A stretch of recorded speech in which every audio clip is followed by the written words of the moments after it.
Single-player games get a bad reputation for being predictable. But every now and then, a game comes along that makes you put the controller down, stare at the ceiling, and genuinely think about what just happened. Today, we're going back through 20 of those games. The ones that did something different, felt something different, and honestly, still hold up better than half of what's releasing right now. Whether you missed them the first time around or just need a reason to go back, this list is for you.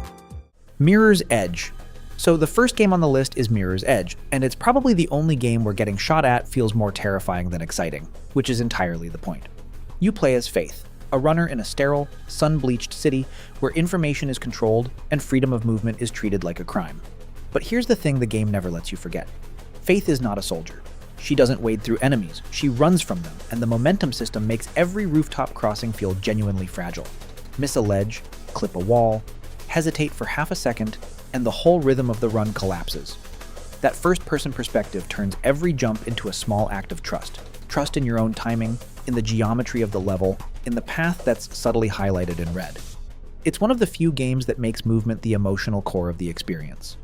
If you want to feel what it's like to be fast, light, and one bad step away from disaster all at once, this is that game. The Evil Within.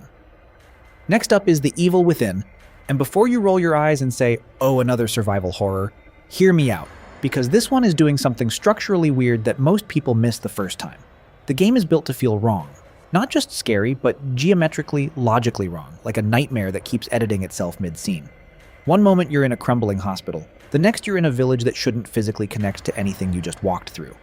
Shinji Mikami, the creator of Resident Evil, designed this with the specific intention of making you feel like the environment itself cannot be trusted. Resources are punishingly scarce, and the enemy called Ruvik, this pale, shuffling figure, can kill you in one hit at certain points, which means every room carries a specific, quiet dread. You're not trying to be a hero here. You're trying to stay alive long enough to understand what's real. That is the kind of horror that doesn't just scare you. It genuinely unsettles you, and that's a much rarer thing.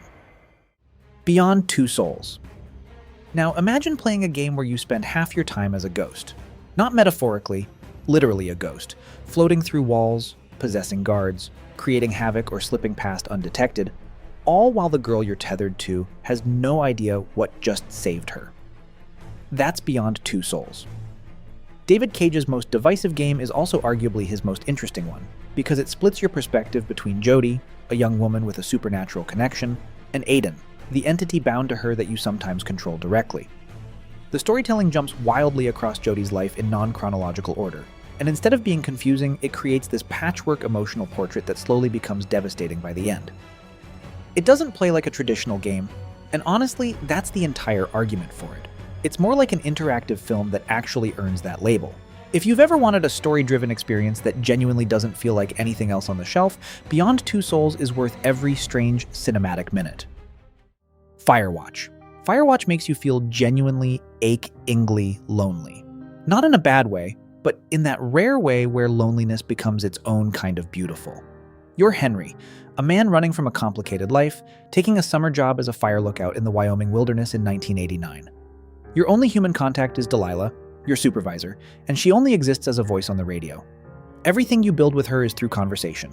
The jokes, the trust, the unspoken tension. The environment is this gorgeous painted-looking stretch of Wyoming wilderness that gradually starts to feel like it's keeping secrets. Small things go missing. Trails that should exist don't. Something is watching you, and you slowly can't tell if the paranoia is justified or if Henry's mental state is just fraying in the isolation. The mystery matters, but honestly, the relationship matters more. Before long, you're genuinely looking forward to pressing that radio button just to hear another person's voice. Metro Last Light. Metro Last Light doesn't want you to forget that the people living underground have been there for 20 years. And it shows you what that does to a person. You're Artyom, navigating the tunnels beneath Moscow in a world where the surface is irradiated and the darkness below is filled with human factions that have grown as dangerous as the monsters outside. What separates Last Light from typical post-apocalyptic shooters is its obsession with texture, the way characters wipe condensation off their gas masks, the way candles flicker in shantytown bar cars converted from subway carriages, the way a child reaches out to touch you through a rail fence. It's a shooter that constantly asks you to slow down and observe. The morality system is invisible. No on-screen indicators, just the consequence of the choices you make, playing out quietly in the ending. That restraint is what makes Last Light feel like literature dressed up as a first-person shooter. Hitman Absolution. So next up, Hitman Absolution gets unfairly written off because it changed the formula, but strip away the baggage and you find a game that is deeply, sometimes darkly funny in ways most stealth games never attempt. Agent 47 is protecting a girl from the very organization that created him, which is a genuinely interesting story wrapped around the most creative sandbox killing game of its era. The disguise system and the instinct mechanic give you just enough control to feel clever without removing the consequence of getting spotted. But the best parts of Absolution are the incidental moments. Eavesdropping on two hitmen argue about a contract while waiting in a diner, or watching an entire casino sequence slowly build tension before you pull off something completely ridiculous. The game leans into the absurdity of being a 6-foot bald assassin in a crowd, and rather than apologizing for it, it makes that absurdity part of the entertainment. If you want a stealth game that has an actual personality, Absolution has more of it than people give it credit for. Batman Arkham Origins. Now imagine it's Christmas Eve, Gotham City is under a brutal winter storm, and 8 of the world's deadliest assassins have been paid $50 million to kill one man. And that man is you, except you've only been doing this for 2 years, and you haven't even met the Joker yet. That's Batman Arkham Origins, and it's the prequel that nobody talks about enough. The combat is the same fluid, bone-crunching system from the Rocksteady games, but the narrative here carries a different weight. This is a Batman who's still figuring out whether he's a symbol or just a man in a suit, and the growing reluctant psychology between him and a Joker who's just discovering his own identity is genuinely compelling. The storm-soaked Gotham is arguably the most atmospheric of all the Arkham cities. All wet cobblestones and gargoyles and neon light smeared through rain. Detective sequences are more elaborate here too, letting you reconstruct crime scenes in a way that makes you feel like the world's greatest detective rather than just the world's best brawler. If you've somehow slept on this one, a cold December replay is the exact right experience. Call of Duty Modern Warfare 2. Call of Duty Modern Warfare 2's campaign gets eclipsed by its own multiplayer legacy, which is genuinely unfair, because the single player here is a relentless, almost operatic action movie that never lets you breathe for longer than 30 seconds. This is the game that understood that set pieces, done right, are their own kind of storytelling. A snowmobile chase through mountain passes, a gunfight in a burning favela, a hospital siege in a blizzard, all strung together with the pacing of someone who's read too many Tom Clancy novels and is very, very excited about it. The story is absolutely unhinged in the best possible way. Betrayals, invasions, conspiracies layered inside conspiracies. And if you play it from start to finish in one sitting, it feels almost like a fever dream. The infamous No Russian level still lands with the impact it was designed to have, and that says something about how effectively the campaign commits to its own audacity. It's a blockbuster made playable, and in 2026, that kind of pure, unapologetic spectacle is actually kind of refreshing. If you didn't get a chance to play it before, now is the perfect time. It's actually one of my favorite Call of Duty campaigns that I will never get tired of recommending to anyone who loves war games. Mafia II. Mafia II is a game that's technically a crime thriller, but actually a story about the brutal disappointment of the American dream, and that distinction matters enormously. You're Vito Scaletta, a war veteran who comes home to a crumbling port city in the 1940s and 50s, and the mob represents the only ladder available to someone with his name in his pockets. What the game does beautifully is let the era breathe. The cars handle like the heavy steel they're made of, the radio cycles through period-accurate music, and the city itself shifts decade by decade in architecture and fashion and tone. Violence here isn't empowering. It's transactional and often sad. And the consequences that arrive by the third act hit with the weight of something you should have seen coming but chose to ignore. The writing treats its characters as people trapped by circumstance rather than badasses making cool choices. If you want a crime game that leaves you feeling something other than satisfied, Mafia II is one of the very few that gets there. Rise of the Tomb Raider. So coming in next, we have Rise of the Tomb Raider, and this one takes Lara Croft somewhere genuinely hostile Siberian wilderness and makes the environment itself feel like the primary antagonist before any human threat shows up. This is the game where the survival mechanics actually integrate with the story in meaningful ways. You're scavenging for resources not just to upgrade weapons, but because Lara is improvising her way through a crisis that she's wildly under-equipped for, emotionally and physically. The optional challenge tombs are short, satisfying puzzle sequences that feel completely separate from the combat noise, and they're where the game finds its quietest, most confident voice. What the sequel improves on the 2013 reboot is texture. The ice-covered ruins have a visual specificity that makes exploration feel genuinely rewarding rather than just collectible hunting. There's a camp early in the game where a storm is closing in, you've got barely enough materials, and the silence between action beats carries this specific kind of tension that bigger blockbusters tend to paper over with noise. Before long, you stop caring about the grand conspiracy and just want to see how far Lara can push herself. Rise of the Tomb Raider is considered the best game in the trilogy. If you have played the 2013 reboot, I think it's a must that you follow it up with this game as soon as possible. Next on the list, it's Until Dawn, and this one makes you feel genuinely complicit. Not in a moralizing way, but in a you made that call and now someone is dead kind of way, which hits differently when you actually liked that character. 8 friends return to a mountain lodge where 2 of their group disappeared a year ago. And the game is built around a butterfly effect system that tracks every decision from the first minute and pays it off, or punishes it, in ways you won't see coming. What the game quietly does brilliantly is subvert every slasher movie trope you think you recognize, let you lean into them, then yank the rug out in a second half that pivots into something genuinely unsettling and far more original. The performances are remarkably good.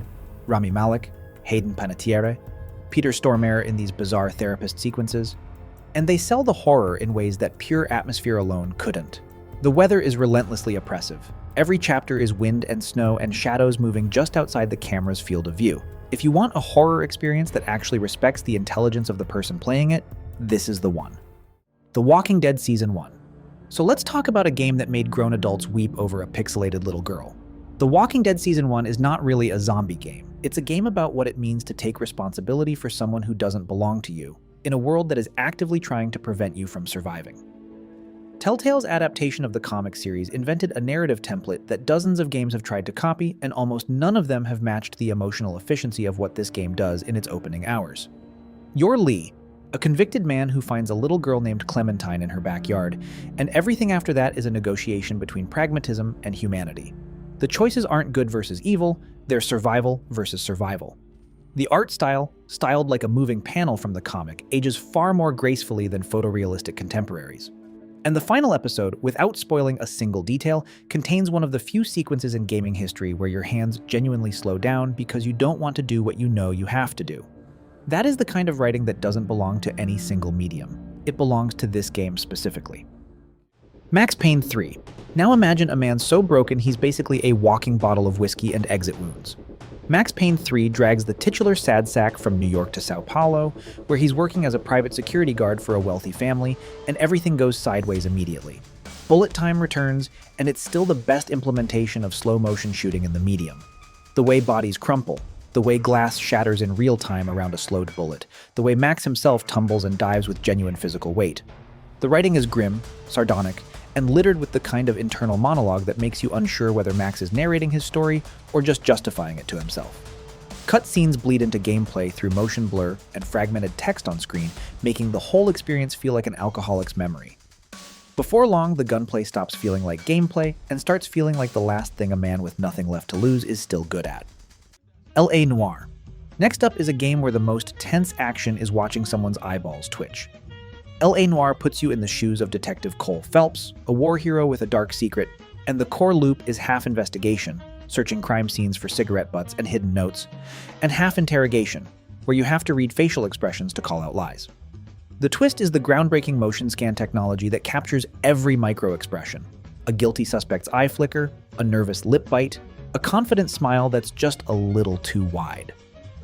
The atmosphere is post-World War II Los Angeles, all jazz clubs and corruption, and the cases escalate from a simple homicide to a massive conspiracy involving morphine theft and land development, with a protagonist who's genuinely unlikable in a fascinating way.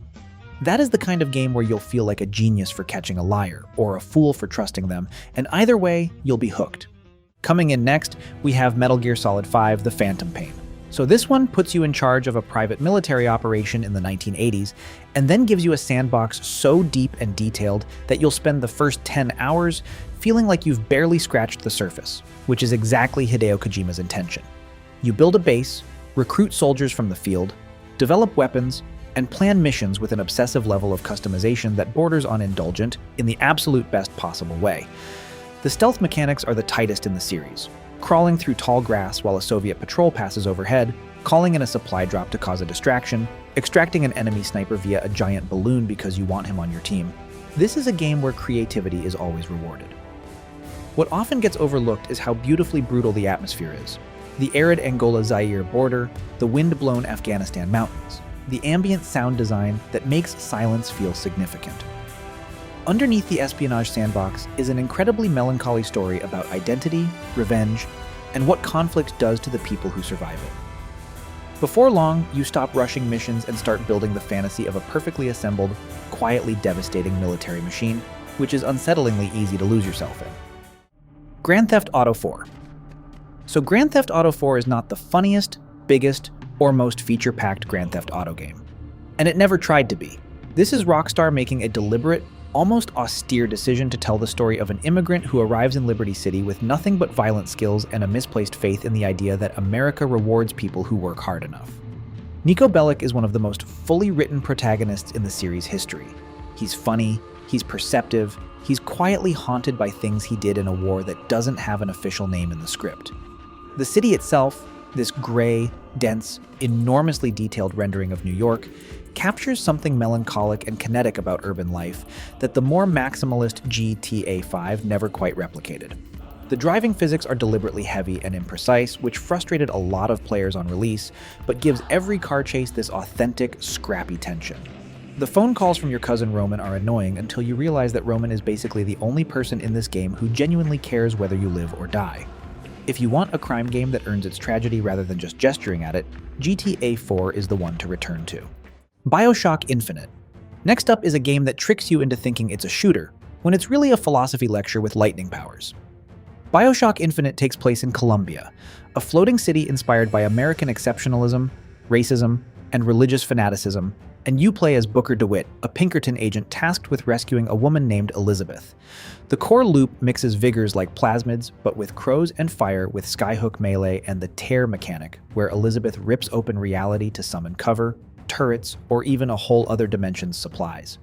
The twist is the ending, which rewrites everything you thought you knew about constants and variables, and the atmosphere is stunning, bright, patriotic, then horrifying as you witness a baseball-throwing lottery where the prize is executing an interracial couple.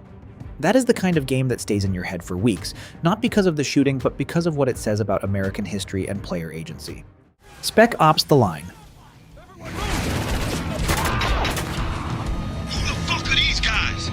They're refugees! Survivors of the storm! Now, imagine you pick up what looks like a generic military shooter with helicopters on the cover, a square-jawed soldier, Dubai on fire, and 2 hours in, you realize the game is quietly, methodically dismantling every reason you thought you were enjoying yourself. That's Spec Ops: The Line. On the surface, it's a cover-based third-person shooter set in a sand-buried Dubai, and the mechanics are deliberately, intentionally unremarkable, because the game doesn't want you to feel good at it. What it wants to do is make you notice what you're doing, and why, and whether the power fantasy of military shooters holds up when the camera stops being complimentary. The story is a retelling of Heart of Darkness with Colonel Conrad filling the Kurtz role, and the writing earns that comparison without being pretentious about it. Loading screen tips start out helpful and then become something much darker, something almost accusatory. There are choices in this game that have no good answer, and the game knows that, and it doesn't forgive you for the one you made. Before long, you realize that the most courageous thing Spec Ops: The Line does is refuse to let you feel like a hero. Uncharted 4: A Thief's End.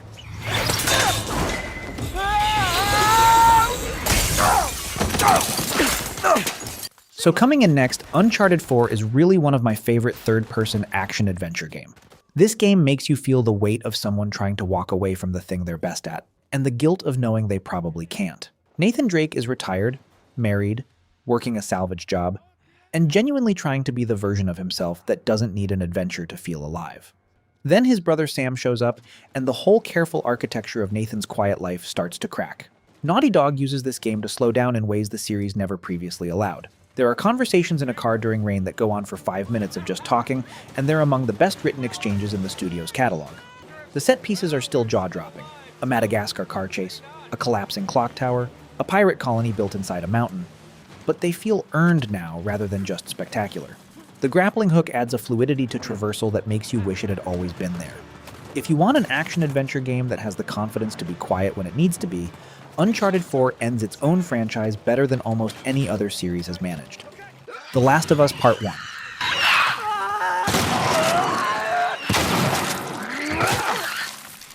And next up, a game that redefined what the word remake could mean.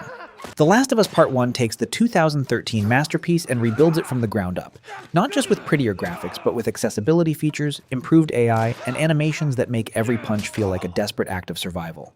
Joel is not a protagonist you're supposed to admire uncritically, and the game builds that complexity slowly and deliberately, layering small gestures of protectiveness over a man who has been specifically trying not to care about anyone for most of the game's timeline.